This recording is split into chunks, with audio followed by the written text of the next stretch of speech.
Kain po tayo sa ating mga manok.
Mga manok Bisaya.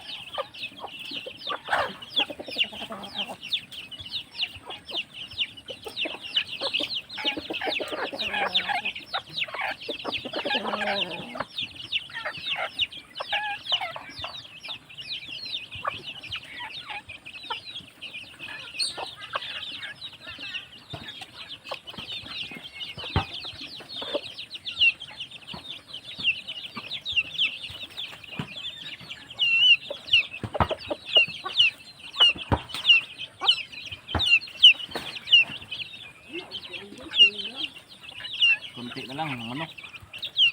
Maliliit pa yung iba.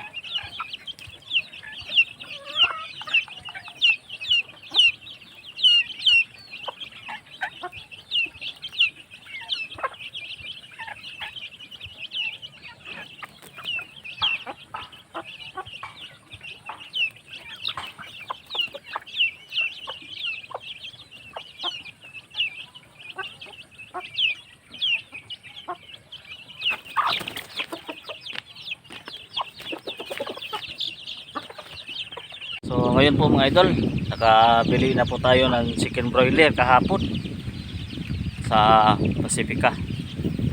So ang nabili ko kahapon mga idol, 10 braso. So subukan nating mag-alaga ng chicken broiler. Pagka maganda yung ano nila, kalabasan, pwede natin silang ibenta. First time po nating mag-alaga nito mga idol, pero palagi po tayong nanonood ng YouTube tungkol sa mga tips ba, para hindi sayang ang ano natin, pinaghirapan. Dito po sila mga idol. So ayan po mga idol, yung chicken broiler natin. Nakakaaliw po sila tingnan, saka nakakatuwa ba. So yung pinapakain natin sa kanila, Integra 1. Tapos yung sa tubig, vitamin sila, yung Bitrasin. Yan po mga idol. Kagabi palagi nag-burn out dito kagabi. Naalala ko po sila pagka ginawin ba. 2 beses po nag-burn out dito sa amin. Sana maganda tong ano natin, chicken broiler, para balang araw makabenta tayo at kikita tayo kahit sa maliit lang na ano ba, negosyo ba. Yan po sila. Kaninang umaga binaliktad ko po ito yung sako kasi marami ng dumi ba. So bukas papalitan na naman natin to kasi wala po kaming karton dito mga idol or news. Ito na lang, sako na lang pong ginagamit namin.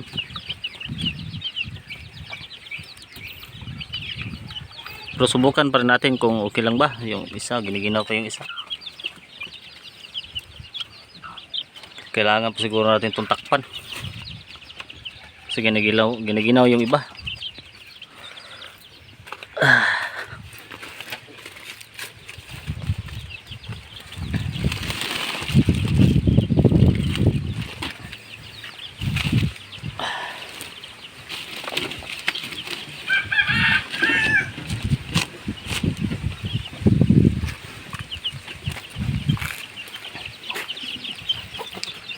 Madali lang po silang ginawin. So sana maganda. Gabayan tayo sa ating pag-aalaga nito ba. So pupunta na naman tayo mamaya sa ating alagang baka. Painumin natin sila mga idol ng tubig. Yan po.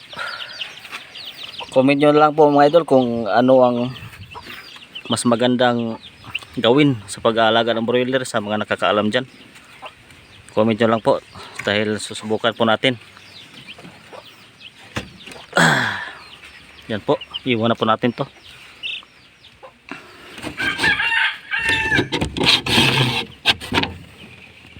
So ngayon po mga idol, bigyan po natin ng kumpay ito yung alaga nating baka, ito sila.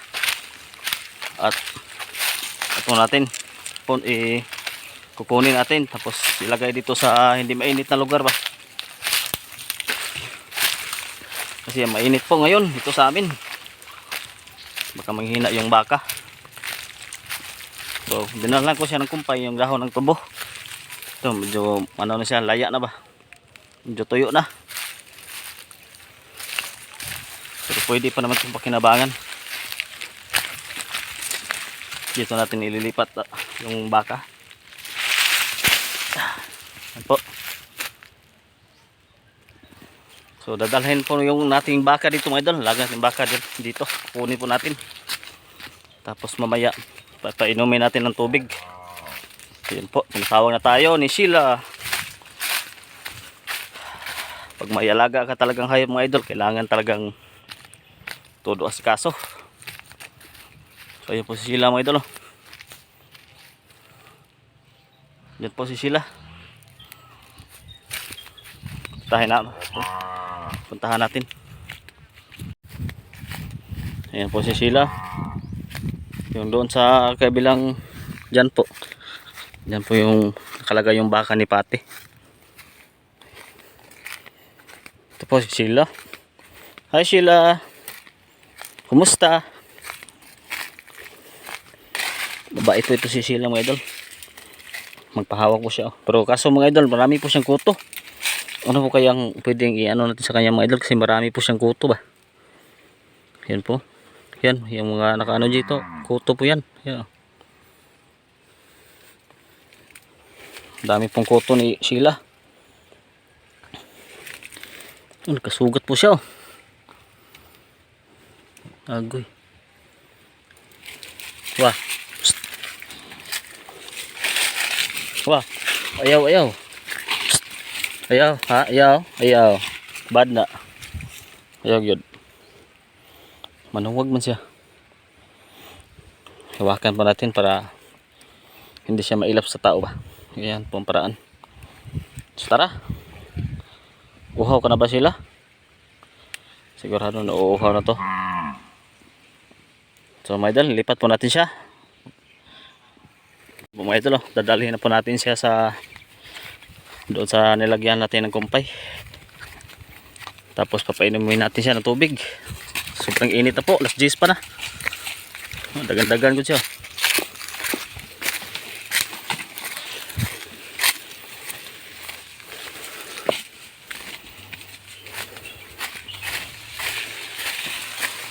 Yan po. Yan, may kumpay dyan. Oops, lapas na. Oops. So, kumpay. Diara na. Ito po mga idol, si Sheila. Kakain na.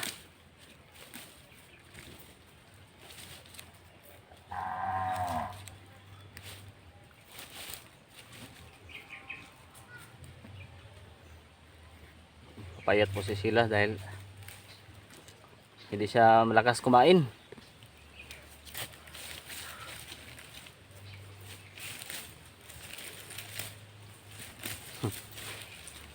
Kain ka ng kain dyan, Sheila. Ito mga idol, oh. Yung kumpay na ibinigay natin sa kanya. Tuyo na po yung dahon. Kasi yung nakaraang araw pa to na kuha namin.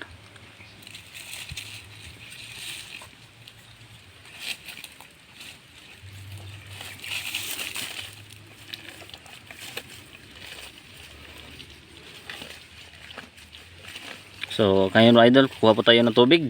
Ipapainom natin kay Sheila.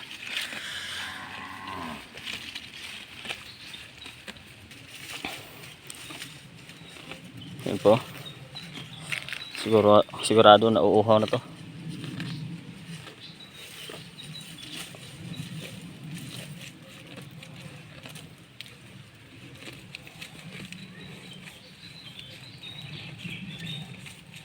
Tara mga idol, kuha po tayong tubig. Ngayon po mga idol, may tubig na po tayo. Tapos sa amin lang po, disclaimer lang po ito sa amin mga idol, ha. Sa akin na ginagaya ko lang po yung paraan ni Papa ba na itong vitamins animal vita niya ilalagay niya sa tubig tapos ipapainom ba. So may naka sulat po dito 2 tablespoon po ng tsara sa isang araw.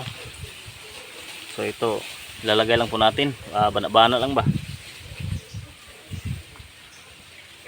Yan po. Yan po mga idol, ito po yung magiging kulay niya. Mix lang po natin sa tubig. Animal vita po yung ginagamit ni Papa sa pagpapainom. Paraan po niya sa pagpapainom ng alagang baka. Yan po mga idol, animal vita.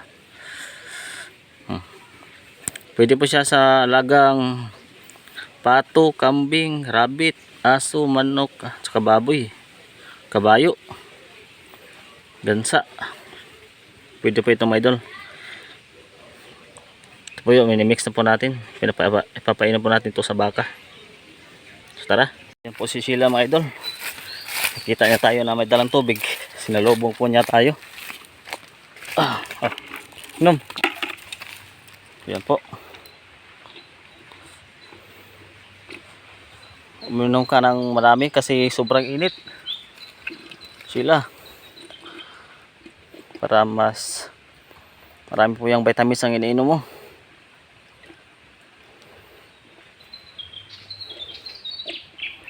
Yan po.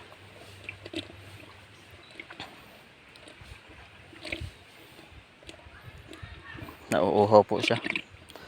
Tapos yung alagang kambing naman natin mga idol, papainumin din natin yun. Pupuntahan din natin yun mga idol pagkatapos natin magpainom sa alagang baka natin.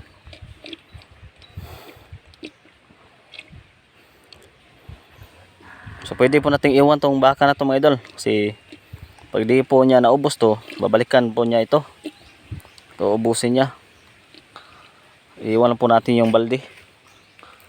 So yan po sila. Iwan na kita dyan. Utahan ko po yung alaga nating kambing. Bye bye. Bye sila. Ngayon po mga idol, pupuntahan po natin yung alaga nating kambing. Ito po, may dala na po tayong tubig. At nilagyan ko po siya ng asin, kunting asin. Kasi pag walang asin mga idol, parang kunti lang yung iniinom niya. Ayan po sila mga idol. Pag nilagyan mo naman sila ng vitamins, yung animal vita, hindi po sila masyadong umiinom. Po, si Karen at saka si Dayan. Po. Yan po. Nom. Nom na. Ago, di mo na ikaabot. Yan po yung anak niya mga idol, si Karen, si Dayan. May pangalan po itong mga alaga natin.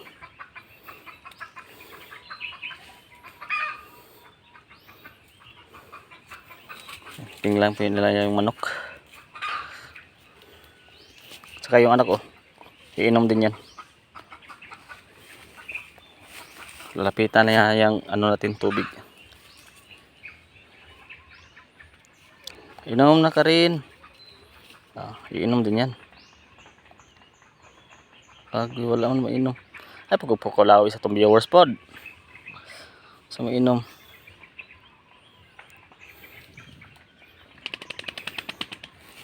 Kaya po mga idol, konti lang po iniinom niya. Pero pag minsan mga idol, marami po siyang iinumin.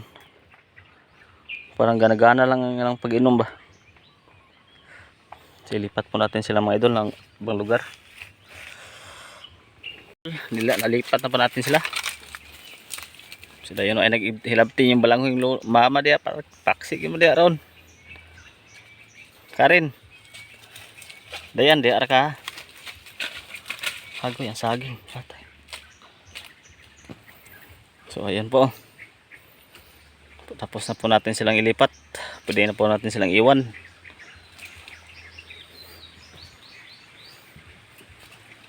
Si Dayan at si Karin. Malaga natin kambing. Kaya po mga idol, iwan na po natin sila. Po mga idol, tapos na po nating painumin ang alaga nating baka. Alaga nating kambing. Tapos yung chicken broiler natin, sana maging ano tayo, successful tayo doon. Para maging masaya tayo mga idol. Tapos obserbaran din natin sila at palagi natin sila tinitingnan ba yung chicken broiler natin. So ayun po mga idol, tapos na po nating pinumin ng halaga nating baka at saka kambing. Saka i-update ko na lang kayo mga idol sa halaga nating chicken broiler. So hanggang dito lang po muna tayo mga idol. Maraming salamat po sa inyong lahat. Thank you so much. See you next vlog mga idol. Salamat po.